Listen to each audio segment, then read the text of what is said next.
Salve a tutti, sono Giulia Elegante, ho 20 anni, vengo da un piccolo paese vicino a Udine che si chiama Lumignacco.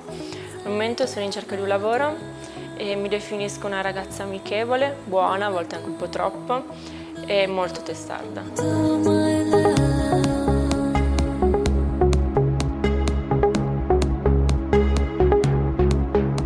Ho deciso di partecipare a Miss Topolini perché ormai era da più di un anno che non partecipavo a concorsi, però ho deciso di rimettermi in gioco, infatti eccomi qua. Una delle mie più grandi passioni sono gli animali, infatti se fosse per me aprirei un piccolo zoo in casa.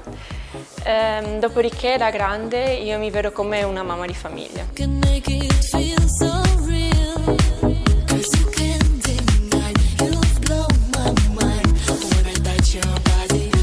Buonasera giuria, dovete votarmi perché sono una ragazza semplice e secondo me bisogna premiare la semplicità. Saluto i miei genitori e il mio adorato cane Merendina.